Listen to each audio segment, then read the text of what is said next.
Kabar mengejutkan datang dari dunia voli nasional. Marco Sugiyama resmi dipecat dari kursi pelatih Timnas Voli Putri Indonesia usai kegagalan pahit di SEA Games 2025 Thailand. Target emas yang sejak awal dicanangkan gugur di tangan lawan, meninggalkan kekecewaan besar bagi publik dan federasi. Kegagalan ini bukan sekadar soal hasil, tetapi dinilai sebagai kemunduran prestasi. Permainan Timnas Voli Putri dianggap tidak menunjukkan progres signifikan.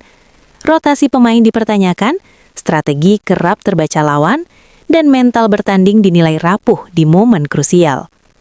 Situasi memanas ketika laporan kegagalan ini sampai ke jajaran atas.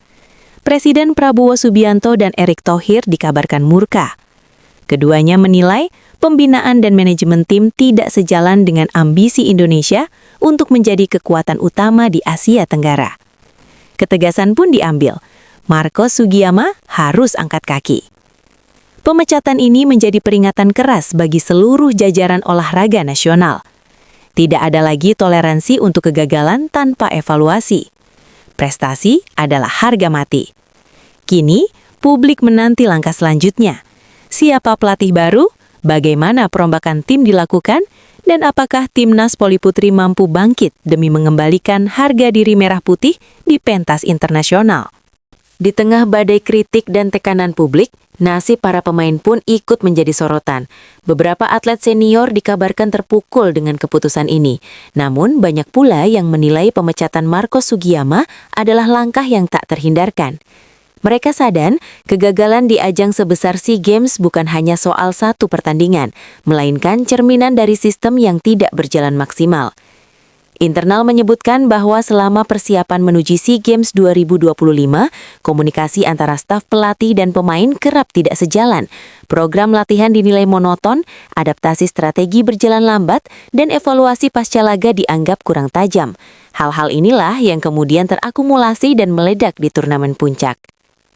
Tekanan publik semakin besar ketika media sosial dipenuhi kekecewaan netizen.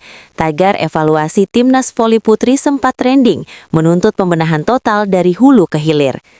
Publik menilai potensi atlet Indonesia sangat besar, namun kerap terbuang sia-sia akibat keputusan teknis yang keliru. Di sisi lain, federasi menegaskan bahwa keputusan pemecatan ini bukan bentuk menyalahkan satu orang semata, melainkan awal dari restrukturisasi besar, mulai dari sistem seleksi pemain, metode latihan, hingga pemanfaatan sport science akan dievaluasi secara menyeluruh. Targetnya jelas, Timnas Voli Putri Indonesia harus naik level, tidak hanya mendominasi Asia Tenggara, tetapi juga kompetitif di Asia. Nama-nama pelatih asing dan lokal berpengalaman mulai bermunculan sebagai kandidat pengganti. Kriteria utama sudah ditetapkan. Mental juara, disiplin tinggi, berani melakukan regenerasi dan mampu membangun tim jangka panjang. Tidak lagi sekedar mengandalkan nama besar, melainkan hasil nyata di lapangan. Pesan dari pucuk pimpinan negara pun sangat jelas. Prestasi adalah kewajiban, bukan harapan. Dengan dukungan penuh pemerintah dan federasi, kegagalan seperti di SEA Games 2025 tidak boleh terulang.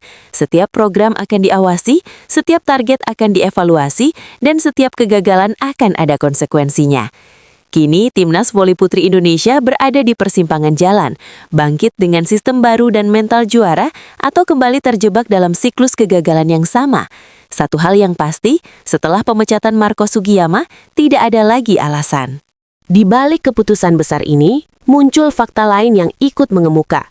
Kegagalan SEA Games 2025 disebut sebagai akumulasi masalah lama yang tak pernah benar-benar diselesaikan.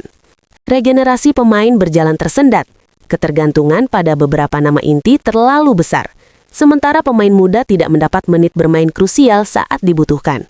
Dalam beberapa laga penting, Timnas Voli Putri Indonesia terlihat kehabisan variasi serangan. Lawan dengan mudah membaca pola, sementara pergantian strategi kerap terlambat. Situasi ini memunculkan pertanyaan besar, apakah tim benar-benar dipersiapkan untuk juara atau hanya sekedar ikut bertanding? Evaluasi internal juga menyoroti kepemimpinan di pinggir lapangan. Di saat tim tertekan, respons dinilai kurang tegas. Time out yang diharapkan menjadi titik balik justru tak memberi dampak signifikan. Di momen-momen genting itulah, publik menilai kehilangan figur pemimpin yang mampu mengangkat mental juang pemain. Ketegangan semakin terasa ketika kabar kemarahan Presiden Prabowo Subianto dan Erick Thohir menyebar luas. Keduanya disebut tidak hanya kecewa pada hasil, tetapi pada hilangnya karakter bertarung yang seharusnya menjadi identitas tim nasional. Bagi mereka, mengenakan seragam merah putih berarti siap bertarung sampai poin terakhir, tanpa kompromi. Pemecatan Marco Sugiyama pun menjadi simbol perubahan arah, bukan sekedar pergantian pelatih, melainkan sinyal bahwa era cukup baik telah berakhir. Standar kini dinaikkan, emas atau evaluasi. Federasi disebut akan melakukan perombakan menyeluruh, termasuk penyusunan roadmap jangka panjang menuju ajang internasional berikutnya. Pemusatan latihan akan diperketat, pengawasan ditingkatkan, dan setiap pemain diwajibkan memenuhi standar fisik serta mental yang lebih tinggi. Tidak ada lagi tempat bagi nama besar tanpa kontribusi nyata. Bagi para pemain, situasi ini menjadi ujian karakter, bertahan dan membuktikan diri, atau tersingkir oleh regenerasi. Persaingan internal dipastikan semakin keras, karena satu pesan sudah jelas. Tidak ada jaminan posisi inti. Kini, Timnas Voli Putri Indonesia memasuki babak baru, babak yang penuh tekanan, ekspektasi, dan tuntutan hasil. Kegagalan di SEA Games 2025 telah menjadi luka terbuka, namun juga bisa menjadi bahan bakar kebangkitan. Sejarah akan mencatat, apakah ini awal dari era emas baru, atau hanya drama pergantian tanpa perubahan nyata. Satu hal yang tak terbantahkan, Indonesia tak mau lagi kalah dengan alasan. Indonesia mundur.